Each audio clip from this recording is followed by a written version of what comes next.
الحمد لله رب العالمين، الصلاة والسلام على خاتم النبيين وعلى آله وصحبه أجمعين، أما بعد فأعوذ بالله من الشيطان الرجيم. بسم الله الرحمن الرحيم. قال الله تعالى في سورة الأنعام: وَإِنْ كَانَ كَبُرَ عَلَيْكَ إِعْرَاضُهُمْ فَإِنِ اسْتَطَعْتَ أَنْ تَبْتَغِيَ نَفَقًا فِي الْأَرْضِ أَوْ سُلَّمًا فِي السَّمَاءِ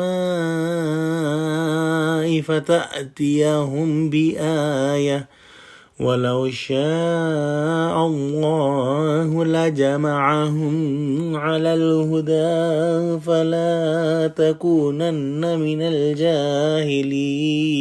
ترجمہ: اور اگر ان کی روگردانی تم پر شاق گزرتی ہے تو اگر طاقت ہو تو زمین میں کوئی سرنگ ڈھونڈ نکالو یا آسمان میں سیڑھی تلاش کرو، پھر ان کے پاس کوئی معجزہ لاؤ۔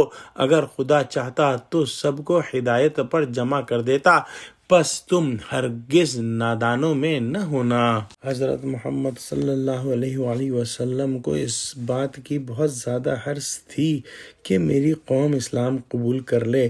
وہ لوگ ایمان قبول نہیں کرتے تھے اور اپنی شرارتوں کے طور پر طرح طرح کے معجزات کی فرمائش کرتے رہتے تھے کہ یہ معجزہ دکھاؤ، یہ کام کر کے بتاؤ۔ آپ صلی اللہ علیہ وآلہ وسلم کی خواہش ہوتی تھی کہ ان کی فرمائش کے مطابق معجزات ظاہر ہو جائیں، لیکن اللہ تعالیٰ کی طرف سے ان کی فرمائش پوری نہ کی جاتی تھی۔ خود قرآن کریم ان کے پاس بہت بڑا معجزہ موجود تھا اور دوسرے معجزات بھی آتے رہتے تھے، لیکن وہ حسی معجزات چاہتے تھے اور کہتے تھے کہ اگر ایسا ایسا ہو جائے تو ہم مان لیں گے۔ لیکن جب اللہ سبحانہ و تعالیٰ ایسے معجزے نہ دکھاتا تو آپ صلی اللہ علیہ وآلہ وسلم طبعی طور پر پرملال ہو جاتے۔ اللہ سبحانہ و تعالیٰ نے آپ صلی اللہ علیہ وآلہ وسلم کو خطاب کرتے ہوئے فرمایا کہ اگر آپ کو ان کا اعراض کرنا گراں گزر رہا ہے تو اگر آپ سے ہو سکے تو آپ زمین میں کوئی سرنگ یا آسمان پر کوئی زینہ لگا لیجئے اور اس طرح کی معجزات جو ہیں وہ لے آئیں اگر آپ ایسا کر سکیں۔ مطلب یہ ہے کہ اگر آپ صلی اللہ علیہ وسلم زمین میں نیچے اتر کر یا آسمان کے اوپر جا کر ان کا فرمائشی معجزہ لا سکتے ہیں تو آپ ایسا کر لیجئے۔ ان کی فرمائش کے مطابق معجزہ پیدا کرنا لازم نہیں ہے۔ اگر آپ کو اصرار ہے تو آپ خود ہی فرمائشی معجزہ دکھا دیجئے، لیکن اللہ کی مشیت کے بغیر تو کچھ ہو ہی نہیں سکتا، لہذا آپ صبر ہی سے کام لیں۔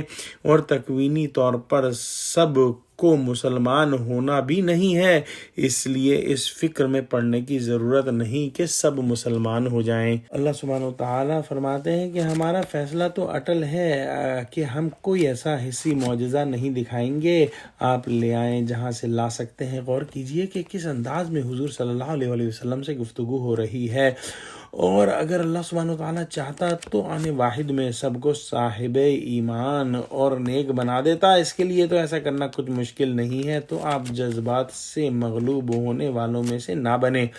اس معاملے میں آپ صلی اللہ علیہ وسلم جذباتی نہ ہوں۔ یہاں سورہ ہود میں جو الفاظ حضرت نوح علیہ السلام کے لیے آئے ہیں وہی حضور صلی اللہ علیہ وسلم کے لیے بھی آئے۔ وہاں فرمایا تھا انی اعیذک ان تکون من الجاہلین، میں تمہیں نصیحت کرتا ہوں کہ تم جاہلوں میں سے نہ ہو جاؤ۔